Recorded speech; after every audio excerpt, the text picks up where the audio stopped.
Hello, thank you very much for watching Crazy Narcissist Ex-Girlfriend. My name is David. This is my Q&A video where you guys are asking questions and I'm answering them from your questions from the last video. And any questions you have today, go down below and ask me and I'll answer them in the next video. First of all, I want to start by saying thank you very much, Willa, for your donation. I appreciate you very, very much. I do all this for free, so it really inspires me to keep going and keep doing this to keep helping you guys. Thank you very much, Willa. I appreciate you. Also, you guys, when you ask me questions, could you please leave your location? It doesn't have to be exact, doesn't have to be your address, your city, even your state. How about country, you know, some part of the world? We just like to know. It's really interesting to see how far this reaches. So let's get started. Again, starting first is Roxy Bolt. Hello, Roxy, from Florida. I got my ass handed to me by someone that went through the same shit as me for 20 years. So she basically told her story to somebody who claims to have also been through it for their 20 years. And it backfired. She was mean, rude, whatever it was. She got her ass handed to her. Why is it that some people don't have compassion for other narc survivors? So, you know, I don't know why she doesn't have compassion for you. It is rare. It's weird. But maybe she is a narcissist and really didn't go through it. Don't forget, a lot of disordered people know what this is, and you'll tell them you've been through it, and they'll say, yeah, so have I. I date a narcissist. They're gross. They ruin my life. So who knows? Who knows? I know you also said she's like a tarot card reader. I'd be suspicious of that alone. Somebody that believes, you know, that they have some special powers or forces to know your future. I would be suspicious about that in the first place. And I'm not saying all you tarot card readers out there need to be suspicious of, but I don't know. Anybody that doesn't have compassion for somebody else who's been through the same thing you've been through, that's not even empathy. That's like sympathy, you know? How can you not have sympathy for somebody that's been through the most horrible thing in your life? They've been through it too. You know, that is weird, Roxy. I understand. I don't know. Lana Bait from England. Every time I try to get out of a relationship with a narcissist, he blackmails me by writing lies about me on social media. Okay. But that's not an excuse or a reason to stay with him, is it? So no matter what he's going to do, besides maybe kill you, leave him. Okay? That's not blackmail. I understand maybe it is legally blackmail. I don't know. But I'm just saying, you can't let him keep you there, okay? Don't come up with excuses. Don't buy into his fears. Don't tell him. Just leave, okay? Plan it, Lana. Plan it. I know it's a horrible thing for people to say bad things about you. But really, if you really break it down, it's either people already know who you are and won't believe it. The people that love you and support you won't listen to it, okay? Anybody that does listen to it and believes it, you know, who cares? There's nothing you can do. What you can do, Lana, and what usually works, I'm telling you guys, this works. If you just leave the scene, let him say whatever he wants. Wait till you feel better, you're healthier, you're stronger, and you come back and explain your situation to people. It usually works out really well that way, okay? Hot stuff. I just got stood up by the narcissist. He asked to meet. Sent me an email about talking face-to-face. So then he doesn't show up and turns his phone off.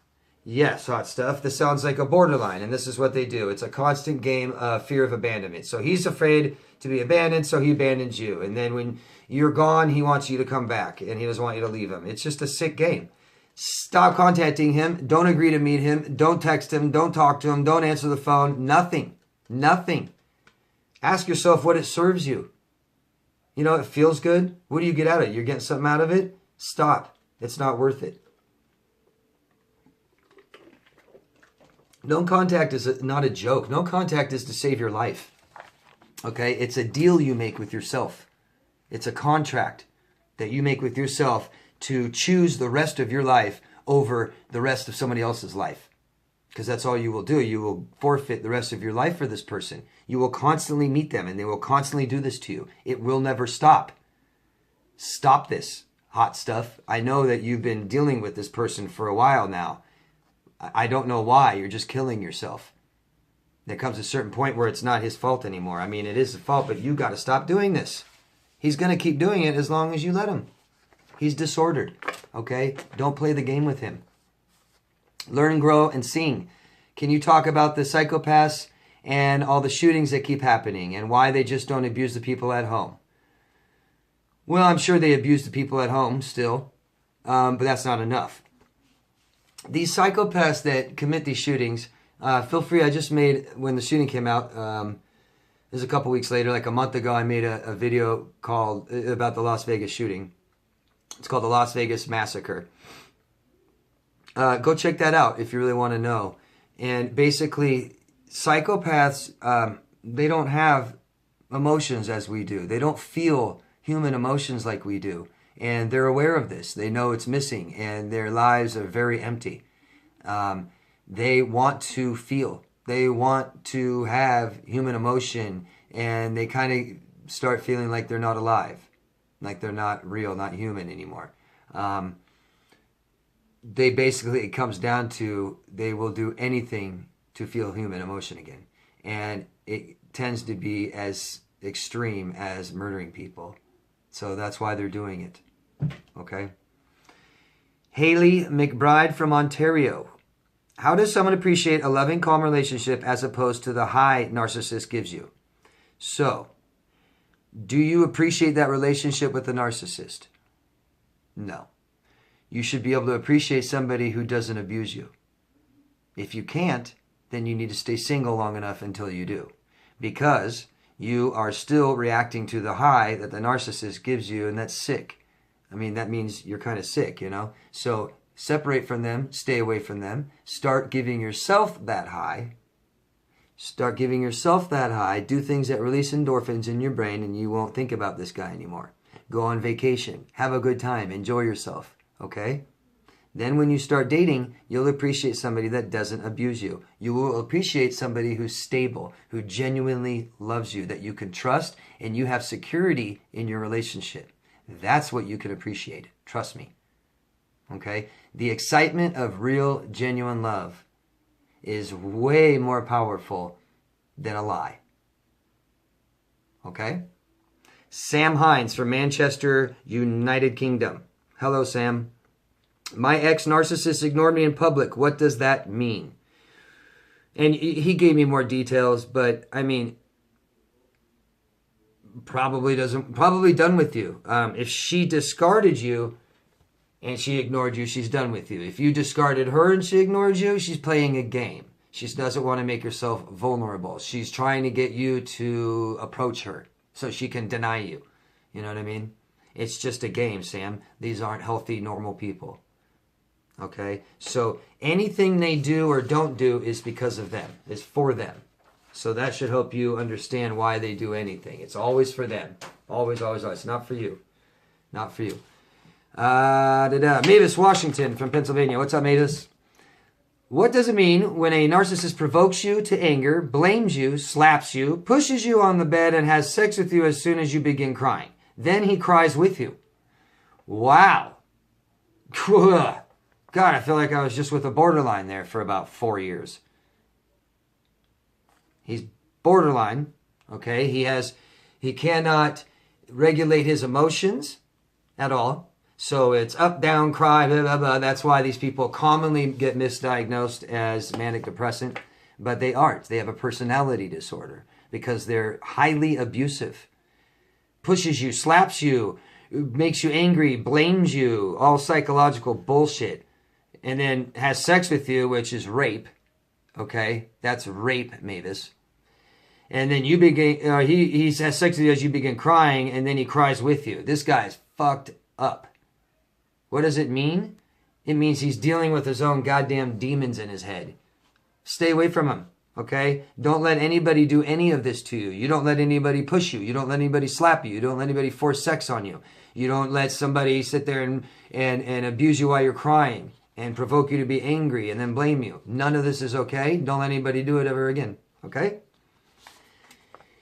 Jay Strada, all my sister and brother-in-laws are narcissists. I no longer have contact with them. Should I stay contact with the father-in-law if he is still a narcissist? No. Why would you? What do you need to? Why? What do you get out of it?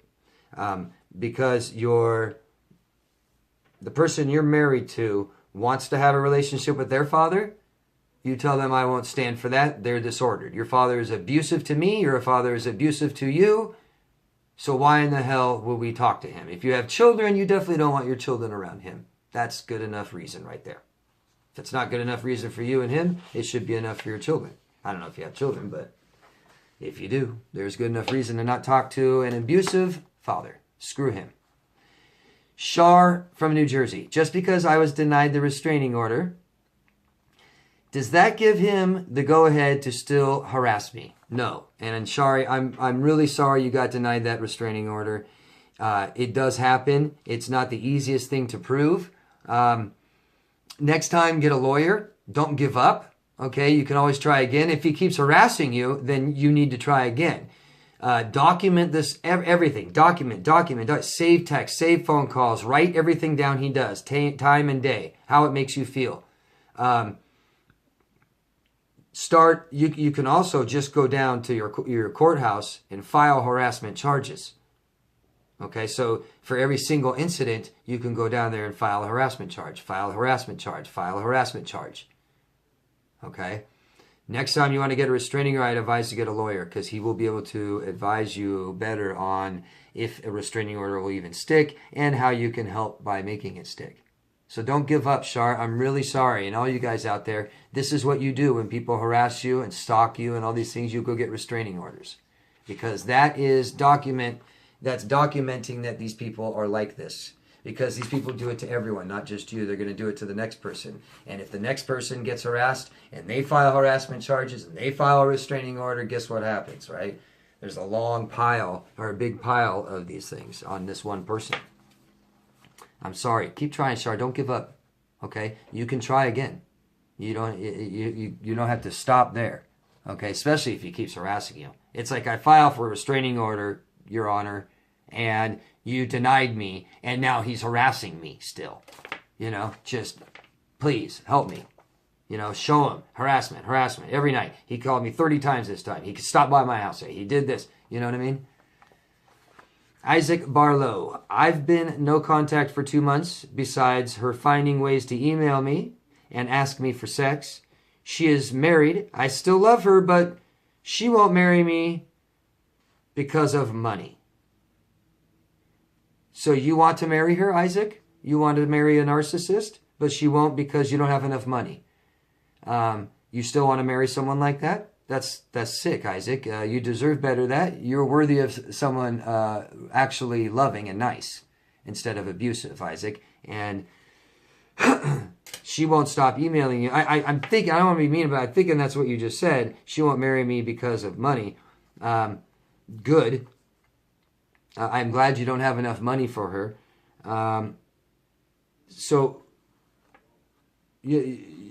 Isaac, you could send a message to her husband, but I wouldn't. I wouldn't get involved. Just keep ignoring. Keep ignoring.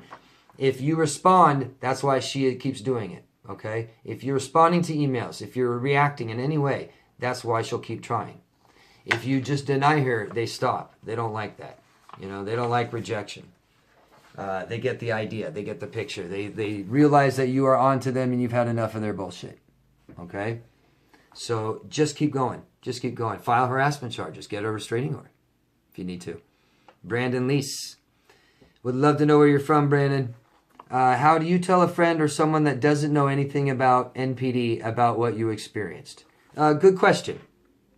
Because after a relationship with these people, we try to explain what happened to the closest people to us, right? Our family and friends. And they don't understand.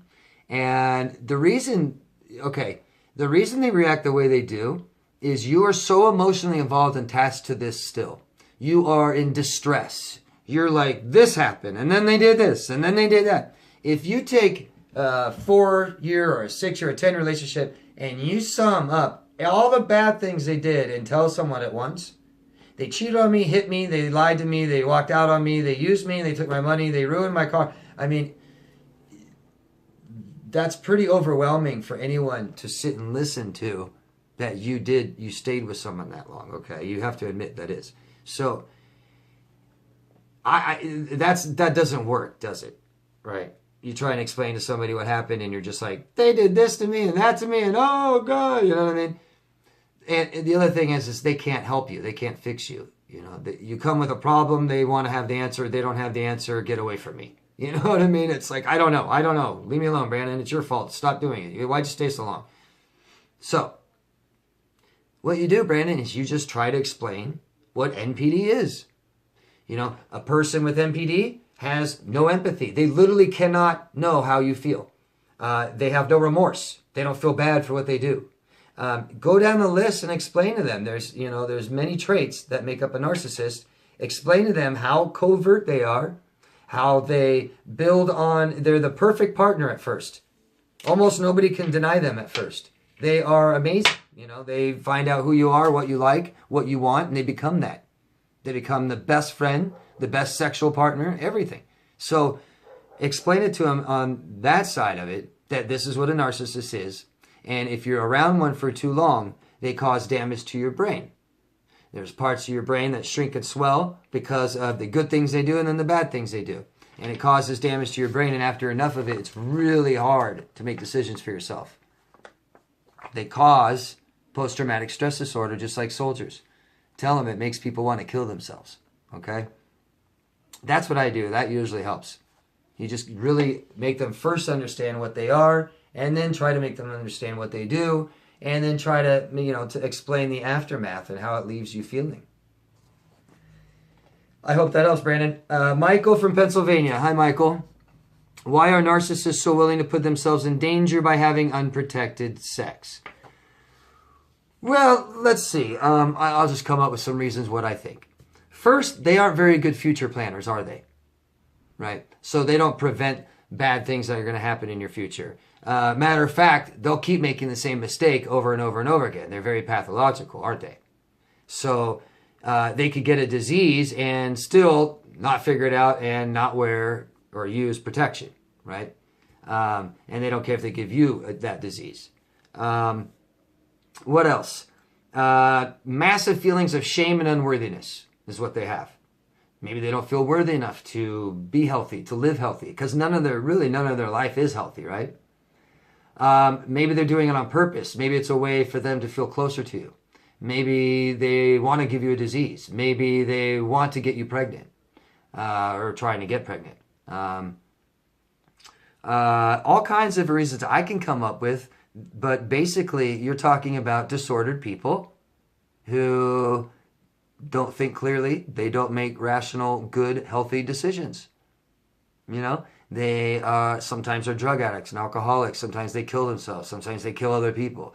They're reckless. They don't usually obey many laws or rules.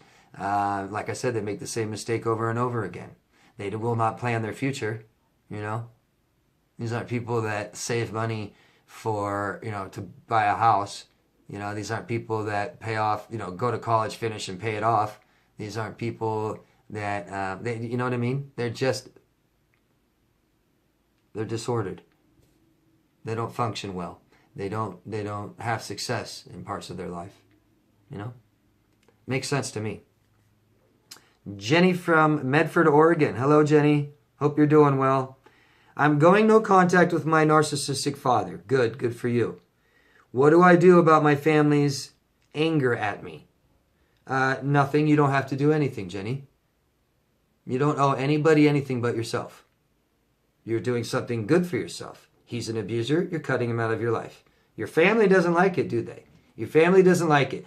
Your family are either going to be disordered or like what we call a flying monkey, and they will not leave their abuser. And they have been conditioned to believe that father is number one, head of the household, in control, and we don't do anything without father telling us.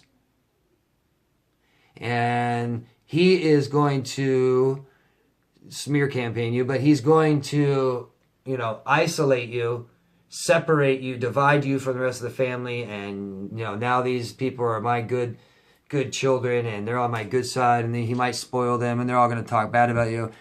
Jenny, it's toxic. It's bad. It doesn't matter if your family is toxic or not, but if they don't support you, screw them. You need people that support you, Jenny. Okay? You don't know any of these people anything. You don't owe them anything at all. You owe yourself to do what you're doing, and good job. Good for you. Okay? Good for you. You don't worry about their anger. You cut them off too. You don't need it. You don't need to hear it. If they don't support you, hang up the phone. Block them. Don't answer it. Tell them. Say, I love Dad because he's toxic. Now look what you're doing. You're toxic too. Do I need to leave you? And if they go, la, la, la, la, go, bye. You know, it's them. It's not you, Jenny. It's them. You know, it sucks. It's a harsh thing to do. But it was worse that your father's a narcissist and abused you. That's worse. Way worse than leaving him. No guilt. No guilt at all. Congratulate yourself for doing what's right. For doing something for you. Okay? Good job, Jenny. I'm proud of you. I'm going to stop the video here. And I will see you guys in part 2. Okay? Thank you very much for watching. Any other questions, go down below and ask me. I'll answer them in the next one. Okay? Thank you, guys. See you in the part 2.